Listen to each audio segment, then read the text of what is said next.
Good afternoon, folks, and welcome to ASU Faculty Spotlight. I'm your host again, Zackery Carlock, and with me today we have something a little different today. We have Dr. Kurt Chunn, retired faculty here at ASU. Right. So welcome to the show, Dr. Chunn. Thank you for coming in today and talking with us. Thank you for having me. How are you? How's life going in retirement? Doing good. Busier than working, so. I'm sure they'll bring you back if you want it. I mean, They may. So, Dr. Chunn, tell us a little bit about you and your journey to ASU and now into retirement from ASU. Well, I grew up a military family. Okay. And then we moved here when I was a junior in high school. So, graduated from Central High School. Then was going to do air conditioning and refrigeration as my career. Went to Odessa College. Was there a year and a half, came back and worked air conditioning during the summer breaks and stuff. Sure. After being electrocuted several times, I thought, this isn't the field I need to be in. Definitely something that would change my mind as well. Yes, I'm just not quite getting all this, So Sure. I took some interest tests, and the advisor I talked with said, according to these tests, you need to be in a job that work with people to some extent. So I said, Okay. What do I do to get a degree in? He said, sociology. So I started coming to ASU, and I got my bachelor's in sociology. Okay. What is your doctorate? It's in psychology. Wow. Yeah. Okay, a little impressive. Okay, I feel a little inferior now. You don't need to at all. I love psychology, but I just know that Freud wasn't always correct. And on a lot of things, yes. and the more they're realizing how really off he was on. Yeah, and so you now know everything I know about psychology at this point. Okay. Freud and the word psychology. I can spell it some days if I'm really trying. Okay. So, now one of the things you've done, or you've been doing, I guess, is family therapy. How did you get into family therapy? What was the factor for you? Well, when I got my degree in sociology here, what I didn't know then, and this is true more and more with a lot of careers, is that you really need to have a more advanced degree to do something. So I got my degree in sociology, went around trying to find work. Everybody said, you're a nice guy, but you don't have the degree. So I went to work for the Concho Valley Electric Co-op. Okay. My job was reading meters out in the country, and so I drove a truck out in the country all around West Texas reading people's electric meters. And it was a fun job, but not what I wanted to do the rest of my life. So I found out about a program at Abilene Christian University that had a master's in marriage and family therapy. Oh. So I moved there. My wife and I moved there, got my master's in marriage and family therapy, and then came back here and began working with a church and a family ministry. That was the thrust of it. So I saw individuals and couples and families in therapy for 16 years. Wow. That's impressive. And I say that's impressive, and the reason is because like I feel this tug that I'm being called into family ministry. I was a youth pastor for a little while before I went back to school and got my master's, and I understand how tough family ministry can be. I mean, sometimes you just hear some things or see some things in the church and with families that are just you thought you'd never see. Yeah, and therapy for folks is expensive. Yes. And going to somebody you feel like you have some confidence in, that as far as the religious part of it, although the therapy wasn't based on religion, at the same time, they knew where I was coming from. Sure. And so there wasn't any pressure for anybody to join a faith or do anything. It was just, hey, but they knew I wasn't just a weirdo out there doing therapy. There's weirdos out there doing therapy. That's why they have all these boards, licensing boards. Right. And they're always expelling people for doing things with their clients and other things because there's some unscrupulous things. Sure. So the people kind of knew coming, there's at least another standard of kind of ethical behavior maybe that I subscribe to. So now you mentioned something that I've thought about for a while now, is that you mentioned having to have a more advanced degree. Now, one of the things about this show that we try to talk about is, and I'm glad you led into that, just because we want to serve the community of Angelo State, obviously, the students and things like that. And I think a lot of students don't realize that in a lot of cases nowadays, a bachelor's not enough. Right. Not going to do it. Now, and you came through at a time when a lot of that may have started to change and shift. Was starting to change kind of at that time. So a bachelor's degree in a lot of fields was good, but if you didn't have the advanced degree, it was just hard to get doors to open, Yeah. So, yeah. Why do you think that occurred? Just out of curiosity. I think we're becoming from a sociological perspective, a specialized society. Mm-hmm. With more specialization requires more training in certain degrees in certain areas. Mm-hmm. You think about medicine, how that's changed. Medicine, GP, general practitioner, was the doctor with his black bag and taking care of people. Make house calls, whatever needed to be done. Exactly, and they really did do that. My dad was a physician, and he had a black bag, and anyway. Sure. But that changed where now it's more specializations where people specialize in what they do. Well, the good part of that is it makes for better medicine in some way because you have somebody who really knows that field. I have a good friend whose son is a pediatric urologist in San Antonio. And see, to me, that seems so specific. Like, not just pediatrics. But it's urology. And not just urology, pediatric. Yes. Urology. And so he got his specialized training in Indianapolis and then came back in San Antonio. But if you have a child who has that need, it's hard. That guy knows what he does. Yeah. I mean, he does this all the time. And he's just an expert. So that specialization took place in medicine, but it's also taken place in other careers as well. Yeah. So, yeah, I think that's why the more advanced degree to have more training what you do. Now, do you see this as an advantage or a disadvantage in some cases? It's a disadvantage in terms that it requires more schooling. Sure. Yeah. So absolutely. that's the main disadvantage. For the public, it just means you're getting more people who kind of know what they're doing in that area. For instance, I think you had JC right here. I did. I had JC last week. Yeah. And JC's in the social work where there's a social work designation where they're a licensed clinical social worker, but there's also ACP, Advanced Clinical Practitioner, which just means you have additional training. Right. Nurses, same thing. Yes. My mom started off as a nurse, and she was an RN, yeah. and then after a number of years, she graduated from ASU the same year I did with her RN degree. With her BSN degree. BSN, yes. Because now RNs, it used to be LVN was kind of entry level, but it's okay. RN was kind of the gold standard. But that changed to BSN, and it's now changing. Yeah, I noticed my mother was an LVN when I was young and decided she wanted to go back to school and got her RN, and that was a big upgrade for her. Yeah, yeah. And I got married to my wife, and my wife is an RN and then got her BSN. That's what my mom did, yeah. Yeah, and I was like, and my wife would tell you, it's a very different training. It's very, very different. Not that my mom's degree is any less. Right. It's just very different. And a lot more management in the BSN. Yeah. And so more that you can do with the result of that. And now in December, I'm going to brag on my wife a little bit. Okay. In December, my wife's going to be a DNP. Okay. And there's two levels with that. There's, if she were to go get her master's, she would have just been an NNP, neonatal nurse practitioner. But now it's a DNP, doctor of neonatal nurse practitioner. Right. Very different, again, also very different programs. Yeah. And very different training, and she's very specialized. She's not going to go get her DNP and go work in family medicine. It just doesn't work. Right. But you put a little premature baby in front of her, and she knows what to do. And that's what you want. And so for the public, the advantage is you have more specialized people doing things that you have the need for. Sure. So instead of one doctor with his black bag who does everything from delivering babies and broken bones and stitching, sure.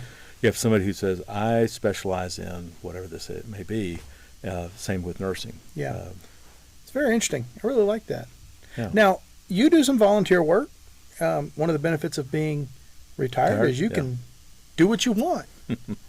Now, when you first retired, were you already doing this ministry work, or is it something? Okay. Yes. So it was something you were just able to commit a little more time to, we can say? Yeah. So when I did the therapy with the church that we did, after 16 years, I wanted to get into the kind of preventative end of what I'm seeing in the office. Mm-hmm. So that's when I got into education teaching.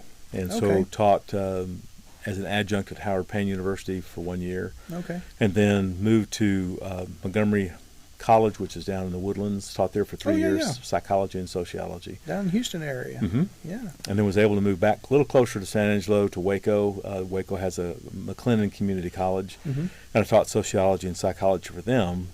And then I retired. I didn't retire from there. I'm still working. But anyway, there was a job. The church I worked for, the Southgate Church of Christ here, before, had an opening for somebody doing involvement ministry. They wanted to do involvement ministry.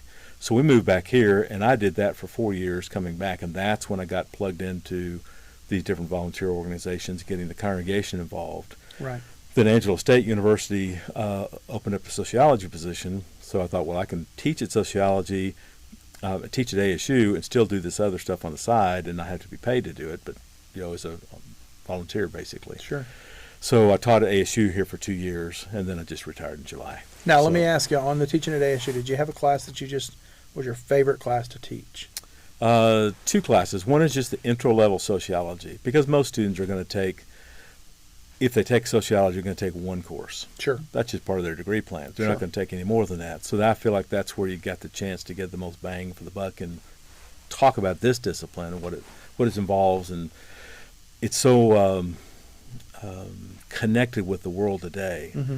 And so students can see the relevance of learning it and the relevance of how it is in the news all the time, sociology. So so I enjoy that course. And the other, social psychology, which is a blend between the 2 disciplines. It's kind of how do we behave in social situations kind of because of others. And so that's where the psychology comes in my own mindset, what's going on, but also the influence of others. So social psychology is course. There's some communication theories involved with social psychology, like expectancy violations and a few other things, uncertainty reduction theory, things like that play real big parts into social psychology, I'm sure. Yes, and so those fields, that course, again, blends into a lot of other different areas or pulls from a lot of different areas, business as well. So, that just sounds like a lot of fun. It is fun. So, now, when we look at this ministry you're working with, Rust Street Ministries, tell us about Rust Street Ministries, first of all. Rust Street Ministries began a number of years ago as an outreach from the Johnson Street Church of Christ. It's over on Rust Street. Okay. The building is. And at that building, what they wanted to do is have a place where they could meet people's needs who were lower income, had difficulties with whatever the situation may be. Sure. So clothing is given out, food's given out, and in the part that I work with, they started a program about 4 years ago, 5 years ago, called Neighbors Cafe. Mm-hmm. A Neighbors Cafe is where every day you provide a meal for anyone who comes in. Really cool. The Neighbors Cafe feeds probably about 150 people a day that come for the meal. In a small town, in a smaller city like this, that's significant. There's a lot of folks who come, and so we have 2 crews, or I have a crew, not 2 crews, but a crew that works and prepares some of the meals during the week and for the people who come, and so it's just a neat program. What is your favorite part of working with that ministry, if I may ask?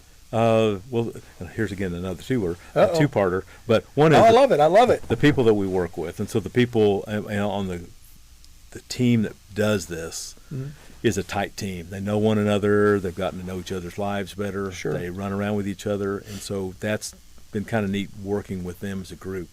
But then also getting to meet the people who come in and talk with them a little bit. How are you doing? What's going on? How's it today? And visiting with the folks who come in.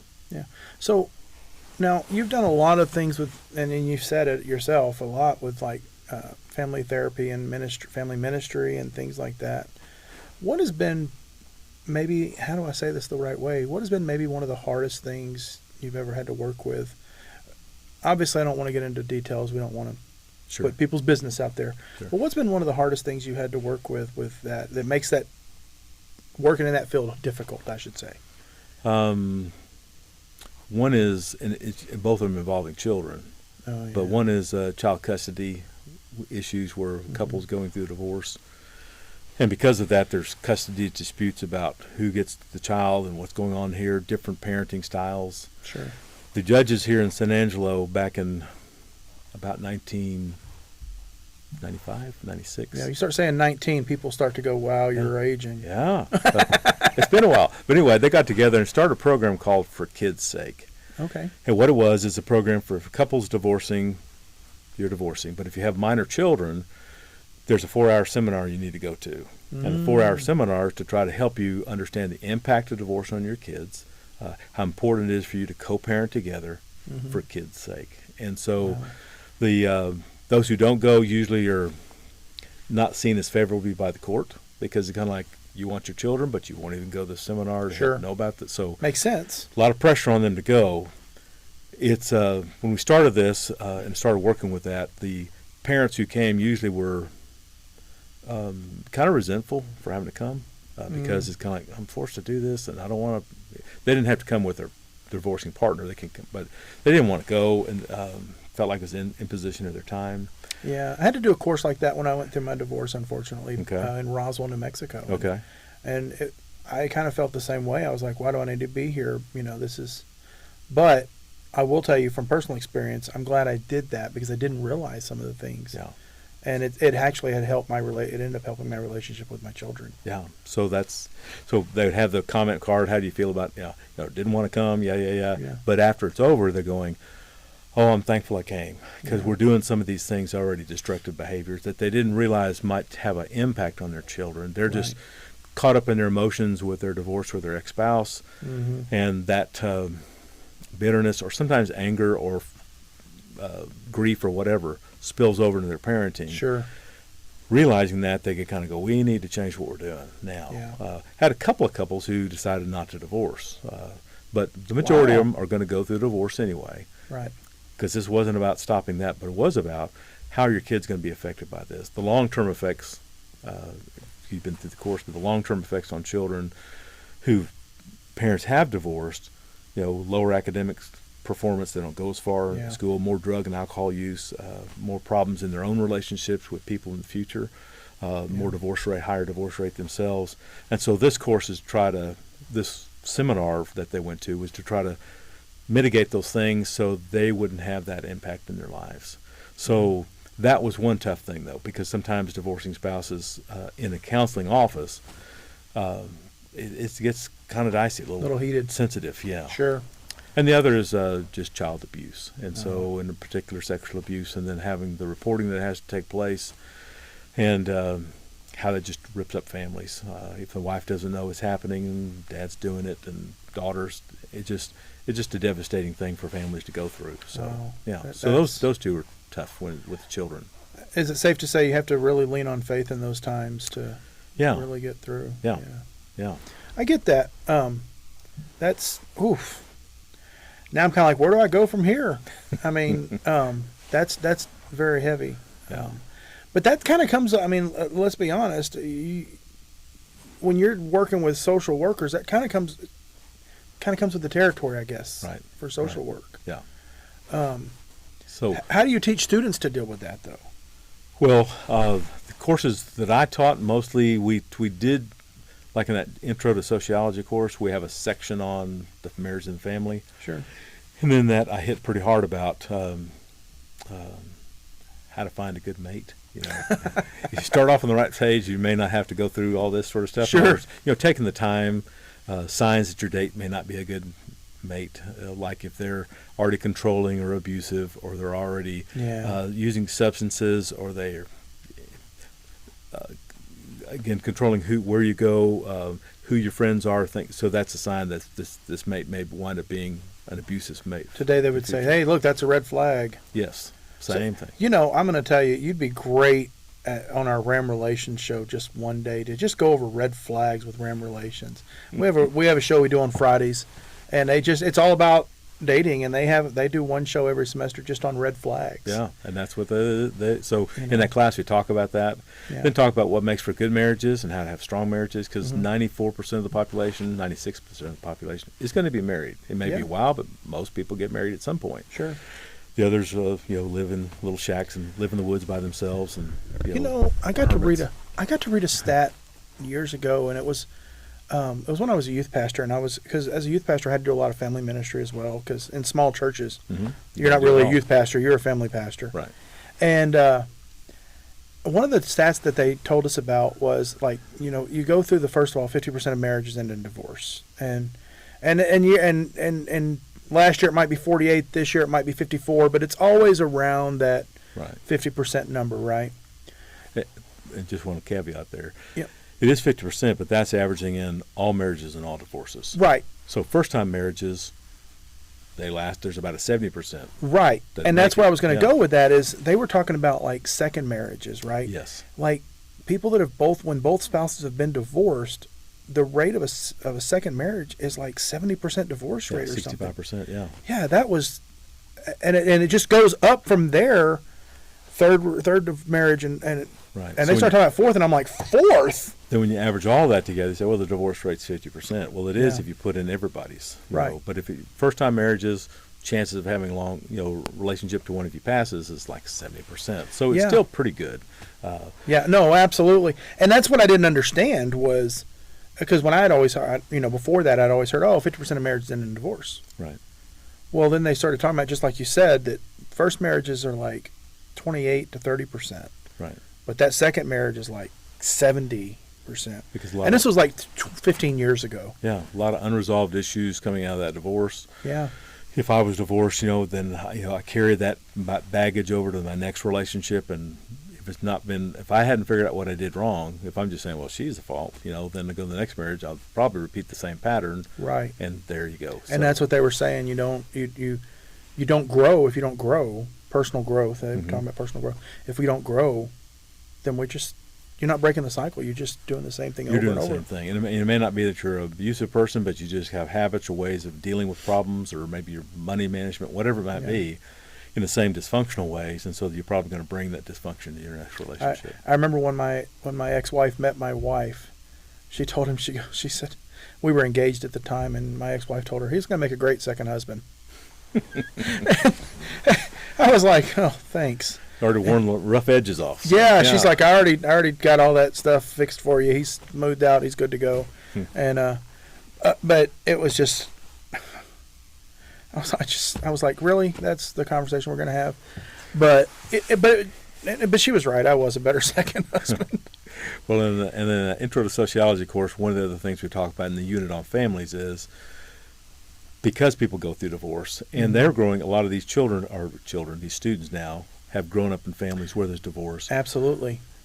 How do you, again, for kids' sake, take care of children through a divorce situation? So we would talk about things that, like using the partner to communicate messages. Like, I don't want to tell you that I can't pay child support this month, so as I drive up to the car, drive up and let my little son out and say, go tell Mom I can't pay child support this month. And I drive off, and the mom says, how was your visit? It was fine. Dad said he can't pay child support. What do you mean he can't? The messenger always gets killed. Yeah. So parents unintentionally sometimes, but they don't want to broach that. So that kind of stuff. And children and the students in class start shaking their heads like, yeah, I've been there. Yeah, I'm grateful. I'm blessed that I never had to deal with that, but I can see where that would be really rough on families. And using the children to be your partner in a sense of you lean on them for emotional support. Mom's got the bills coming in, and she's thinking, I can't pay these bills. And so the 5-year-old daughter's sitting at the table and go, I don't know what we're going to do. We're going to have to live in a car or whatever. And the 5-year-old daughter's eyes are getting big, thinking, I can't work. I don't know what we're going to do. Right. She's leaning on the daughter for emotional support. The daughter is just 5. She can't hardly do it. Right. So she doesn't even understand her own emotions in some ways. So these children grow up sometimes supporting their parents emotionally, and then they have had problems because of that, because they've never been able to just be a kid. Yeah. So we talk about that in class as well. So that's why it's a neat course. That is very interesting, though. Yeah. And that's just one segment of it. So anyway. Yeah. Yeah. No. And that's exactly. And coincidentally, my ex-wife has got a bachelor's and master's in sociology. Okay. Well, good. And she actually runs a Head Start program, and she deals with a lot of these same things that, in Head Start programs out in New Mexico that, yeah, a lot of the students that are part of that are grow up and have an experience. That's exactly right. And it's and of course I don't know all her stories, but I know she's had some tragic stories come through her area. So I get it. So that's the preventative part. Why I went to teaching, thinking maybe if I could teach this in classes, kind of hit this on the front end. People who are not married, who don't have kids, and students in classes, they could hear at least another side of things that may help them make better choices for their lives when they go. That's a very honorable reason to do that. Did you ever have an experience where you could see the fruit of your labor, so to speak, in that area? Yeah.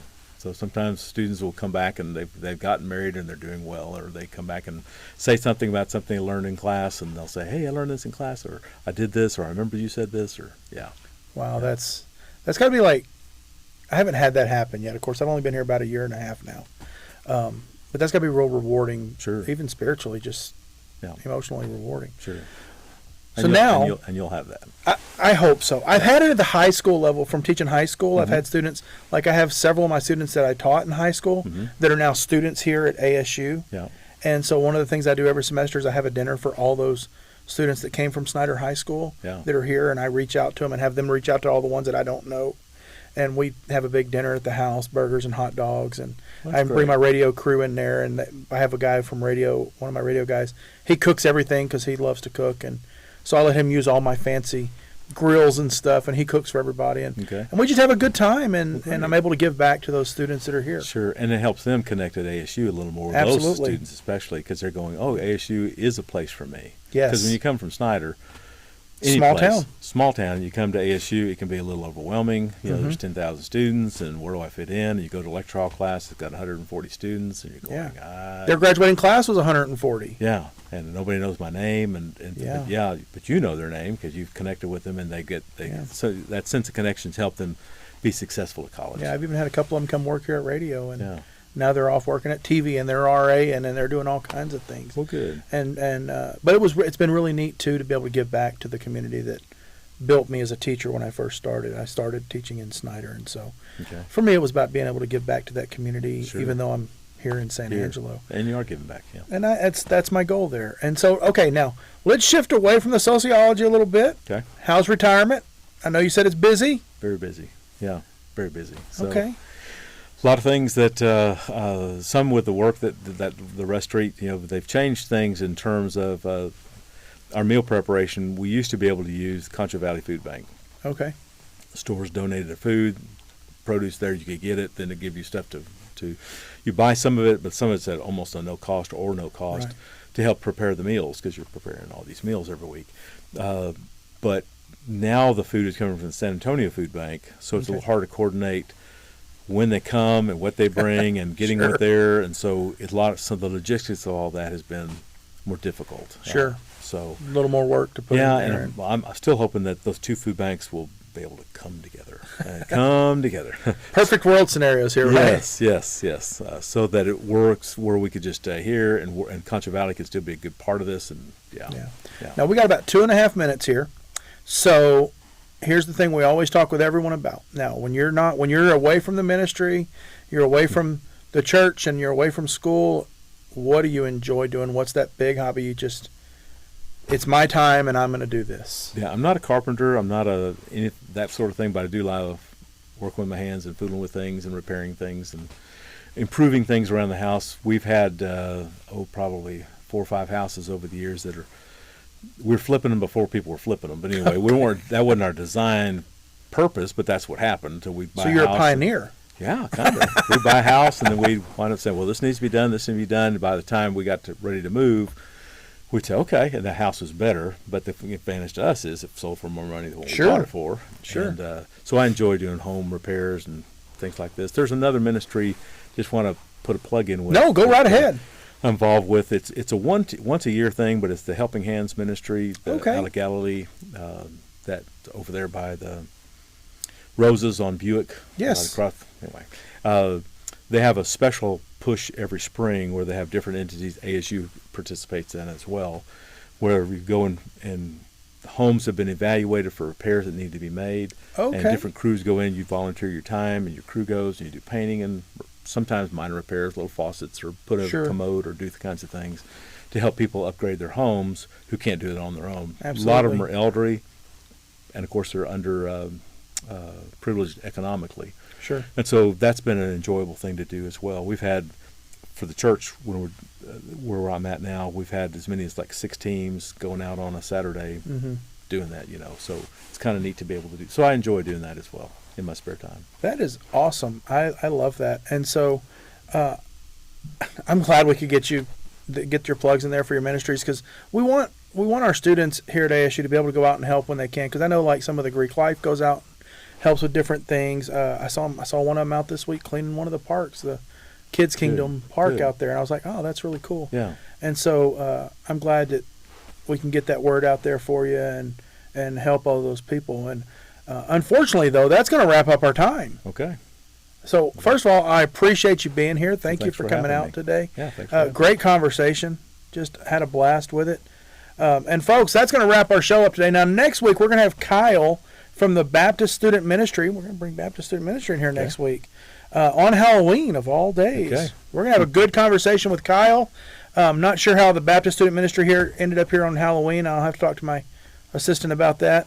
But we're going to have Kyle here. He's an ASU alumni working over there, and we're going to same RAM time, same RAM channels same RAM channel. I cannot speak today. One of those days. Until next week. That's it. Until then, folks, stay safe.